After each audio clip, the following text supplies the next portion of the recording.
Hey, good afternoon, everyone. I hope you're all doing well.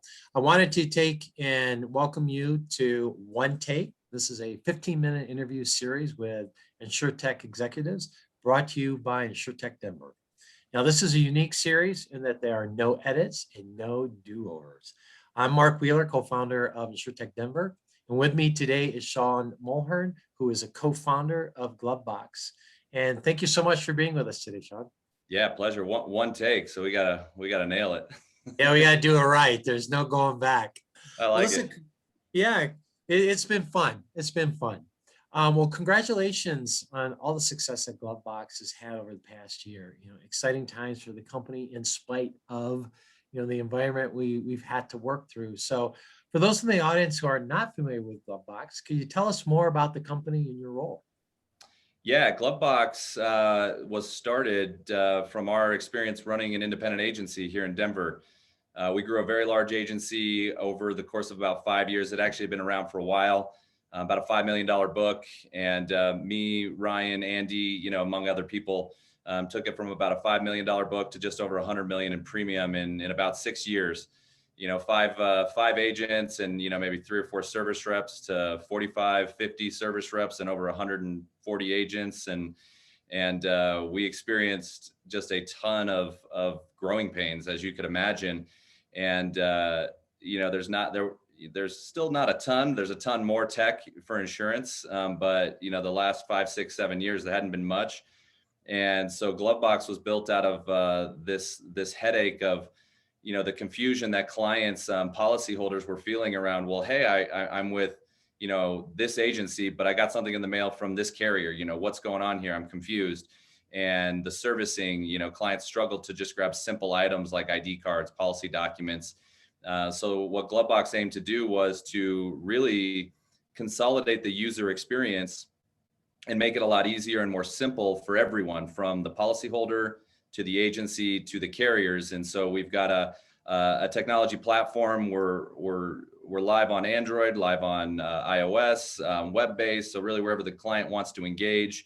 And we brand the agency, we brand the carriers inside of there, and we just kind of make it very easy for the clients to come in and manage policies. Kind of the easy way to maybe think of it is kind of mimicking the Geico, the Esurance, the USA app, the carrier apps, but bringing them into one location, since policies are becoming increasingly segmented, especially in the independent space. That's terrific, and thank you for that background. That's very helpful for folks in the audience. So tell us about your role. I mean, you talked about being a co-founder. You have the agency side of it. So where are you in the organization today? Right now, as it stands, I'm COO, so kind of the operations side of things. Right. Making sure that this button talks to that button, this person talks to this one, making it so that we can leverage the technology that's available and do more. But along with that, it's sales, it's demos, it's cleaning the coffee mugs, it's making the coffee. We kind of do all of the things. Yeah, I think as a startup company and being an entrepreneur, that's what you have to do. And Yeah, whatever needs to get done, you just got to get done. So you jump in and do it. it's kind of the fun part, though. That's right. That's right. Well, there's a little bit of a unique history, I think, with Glovebox, and you touched upon this when talking about the founders. So tell us about how you and Ryan came together, and the other folks, and taking this idea from kind of the agency and saying, let's do something bigger here. How did that come about? Yeah, Ryan, our CEO, and Ryan's brother, our CMO, Andy. Ryan and I have been friends, same grade since middle school, and kind of bounced around playing basketball together, playing sports, getting into mischief in high school. Then went to different colleges, but still, very close friends. Kind of visited back and forth. And Ryan's actually got me into insurance. I came in, I left. Ryan brought me back into insurance. And we grew some teams there. We branched out from personal to commercial together. And Ryan had the idea, just kind of saw the concept, and it was one of those things where like, yeah, duh, that how's that not done already? And then you kind of looked at the products that were out there, and you're like, oh, these aren't really being done quite right. So really, it was just kind of while we were running, the agency and doing things there. the idea just kept popping up, popping up. We kind of implemented something very basic with our team there to just kind of like toy with the idea. And then it really just slowly dominoed, where it was just a little bit here, a little talk there. Should we do this? And, we're busy. And then it just started gaining steam till all of a sudden it hits that critical mass, that tipping point where, it was like, are we going to do this or are we just going to talk about it? And so we put together, just the handful of us that were working on it. We were like, let's get an MVP built, a very minimum viable product, and just kind of float it out there and see what people think, what they say. We went to, I remember this one vividly, it was maybe 2 years ago in March. Ryan and I went out to, I want to say it was the Global InsurTech Summit in New York in March, a year before, the pandemic hit, so it was 2019.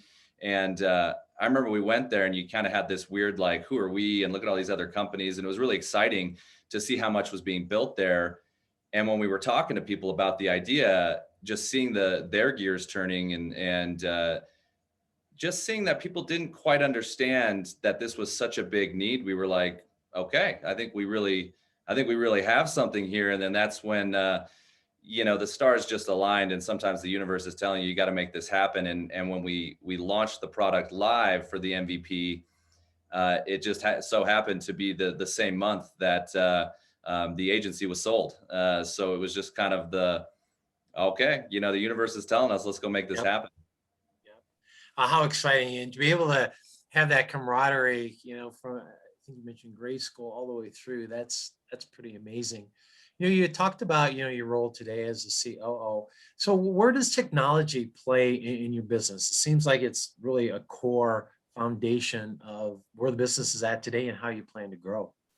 Yeah, I mean, we use everything. Anything new we're trying to look at. So, Zoom, obviously what we're using right now, was pivotal. We'd been using it for years, and it was just kind of, it just allows you to do more with less time. Email marketing systems, CRMs. We use Discord for our internal communication. And obviously Glovebox is built, on technology as well. So we're constantly looking at what can we do to shave off seconds and minutes of every single little process internally, which ultimately, helps us. It's a big lever that you can pull where, I remember last year and the year before when people would get with us, they would kind of look at what we had and what we built and how we're communicating and doing things. And they would find out that we're a team of 3 or a team of 4. And they were like, oh my God, I thought you guys were a team of like 40 or 50. And it's amazing what technology can kind of put out there and what it can seem like. But yeah, we use tech in literally anywhere and everywhere that we can use it. If it's going to shave time off, we're going to investigate it and see how we can implement it. That's great. Well, when you're talking about, technology and that, I know that you have clearly seen that carriers and agencies, they're at different places, right? From a technology stack standpoint. So when you think about dealing with the carriers and agencies, what challenges have you faced in explaining the Glovebox offering or trying to take and integrate with them? Yeah, I'd say there's kind of similarities between agencies and carriers. We've got a very unique product in that we need to keep a lot of people happy.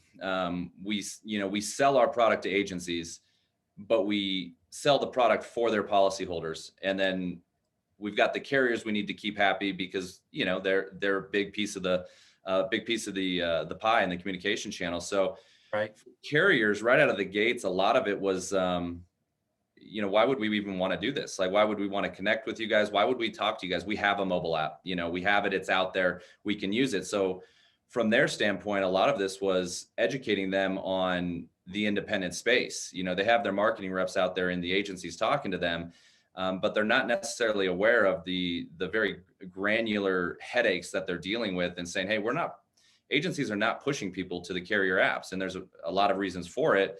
One of the major ones is that they spend a lot of time and money to brand themselves and to market themselves. And you don't want to always ship them off to the carrier's app because now you're a ghost in the process. And, if something goes wrong, something's not there, very, very simple to deal with, or it's something they need immediate help on. If there's a bad experience there and they forget who to call, well, they're off to the next company, the next ad they saw on TV. So I know our agency didn't push the carrier apps, and I know a lot of agencies didn't. So it was really educating them on here's what we saw, and kind of bringing that to light for them. For agencies, kind of similar, they really needed to see technology because they haven't been presented much technology. They've got AMS systems, which many of them are legacy based, and insurance just didn't have a lot of, and still doesn't have a ton of stuff for agencies to use. So just showing them something new, but then, in a weird way, it was almost like pulling people from the 90s into, hey, there's all this technology now and look what you can do. So it was a little bit of like wide-eyed of like, oh my gosh, like, how do we implement this and how would we do this? And then, even a very small piece to talk with agencies about was, there was I would say a constant, I wouldn't necessarily call this an objection, but I would say a question when we do demos and talk to agencies is, well, I want my clients to call me. And, we really just flipped that on them and said, that's great. But did you ever ask this? Do your clients want to call you?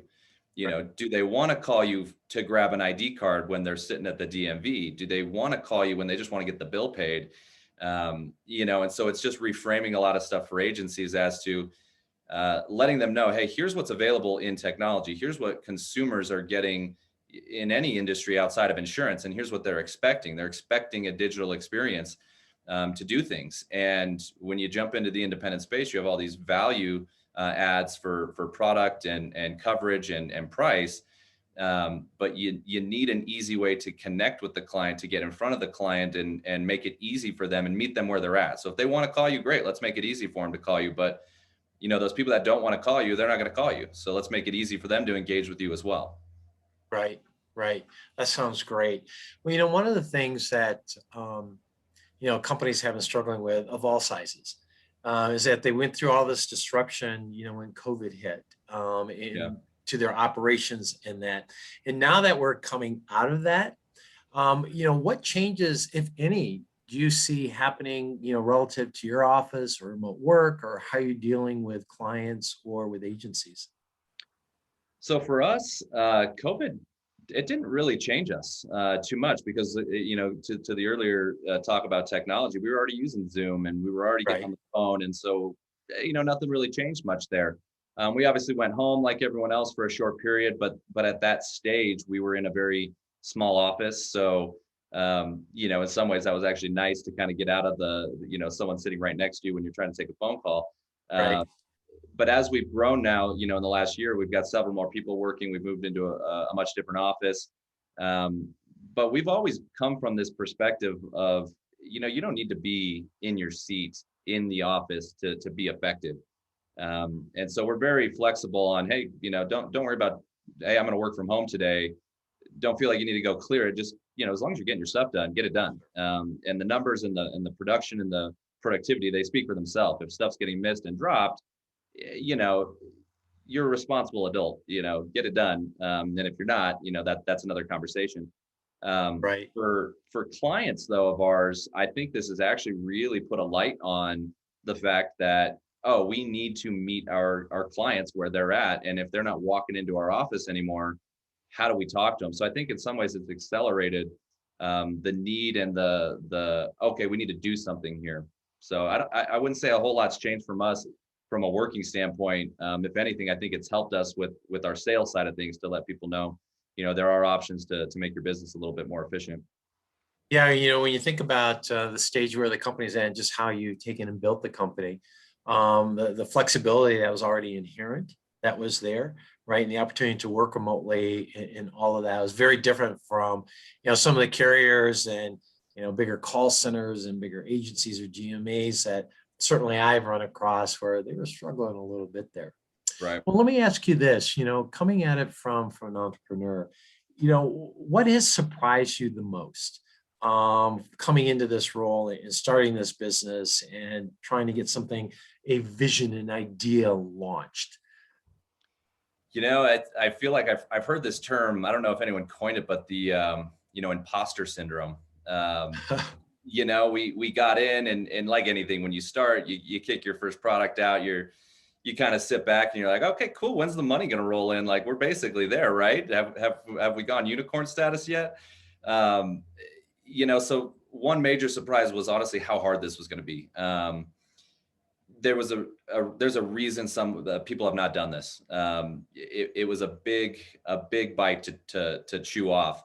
So that feeling of overwhelm that you get with any new venture, even when we started to get into insurance just as a producer, and then you kind of just don't know the lingo, you don't know how to talk. And so you don't feel like you belong there sometimes. And then you do it long enough, you solve one problem here, one problem there, a couple of weeks, a couple of months, you look back and you go, oh, okay, cool. I can do this. It's just, as long as I can put my head down and try to solve a problem. And if I didn't, learn from it, tweak it, adjust it, test it, learn from it, tweak it, adjust it, test it. You just start realizing, okay, cool. No one gets to being, Apple or Amazon or, any of these gigantic companies overnight. It's a series of failures that you learn from and implemented new strategies on. So I would say the biggest thing was just when we jumped from insurance into tech is big, and Right. we're humble and we know that we don't know everything, and so we definitely reach out to a lot of different people. But just realizing that the simple, okay, cool, this is what looks like an overwhelming problem. We're climbing this gigantic mountain, and it looks to be this mountain that you might not be able to climb. Stop looking at the mountain and just look at what's the first step, what's the next step. And then, like I said, a couple months, a couple weeks or whatever it is go by, and you look back and you go, oh my gosh, look what we've done. And now you kind of get to this next level and go, God, look at those mistakes we made over there. If we knew now, we would have bypassed this. And so it's really just, constantly not getting attached to the outcome immediately, but really getting attached to the process of how we make this thing better, how we take feedback and how we tweak it. And as long as we're doing that, you're always going to be on the cutting edge, at least in my opinion. Yeah, no, that's great. That's a great perspective on it. And I appreciate you reflecting back on it. I know anyone who's been around you or, the other folks on your team, the enthusiasm that's there from you guys is infectious, I can tell you. Well, let's shift gears a second. And let's go into kind of a little bit more fun area. And I have a series of questions I just want to ask you real quick. And so we'll just jump into it. So do you prefer mountains or water? Mountains. All right. And what is your favorite place in the mountains? Vail. Vail. And food you won't eat? Ooh, not a lot. There's not a lot. I can't think. I'll try anything. Oh, that's great. I'll try anything. I think the one I might probably stay away from, this is probably, half a lie, half truth, but sugar. I try to stay away from it when I can, but there's always those little things that get you. But yeah, I'll eat about anything. All right. Well, that sugar is a hard one because it's almost in everything. So yeah, exactly. That's a tough one to dodge. So what was the last movie or program you watched, and what would you recommend?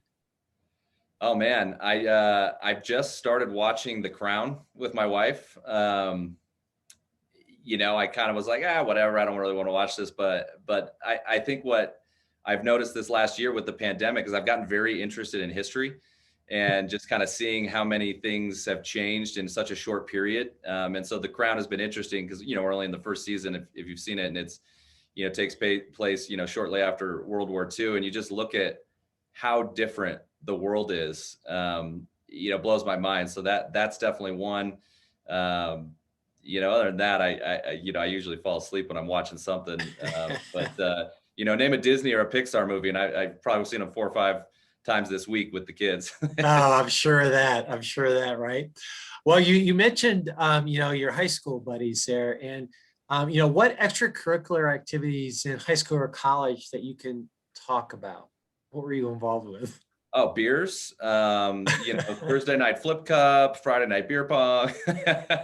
I went to school in Boulder, so a lot of it was, let's go up to the mountains, let's get some skiing in. Sure. And then when the weather turns, it's golf, which is it really golf or is it beers? Right. And then, we have a very, it's been on hold for a couple of years, but we had a nice little tradition we called the pancake breakfast. We went to Vegas every year with a group of guys and kind of grandfathered that in as we were all doing our, getting married and the bachelor parties. We were smart. We were like, we need to plan this now so that as people get married and you know, the spouses are saying, you can't go to Vegas again. It's like, no, it's the pancake breakfast. You know, we do it every Right. year. There you go. Those are the things. Oh, I like that. So a couple last ones. So favorite day of the week? Friday, it's always good. Friday, Saturday. All right. And then the last one, favorite time of the day? Morning. Right. Before anyone gets up. Terrific. Well, listen, thank you so much for telling us and sharing with us about the company and the great things that you guys are doing. And thank you for sharing a little bit about yourself. As we wrap up, anything else you'd like to share with the folks that are listening today? I mean, nothing I can think of. Stay safe, stay healthy, and enjoy the summer, enjoy the rest of the year as things start opening up. All right, terrific. Well, thank you. Really appreciate your time for sharing with all of us more about Glovebox and great things you guys are doing. Thanks, Mark. Thank you.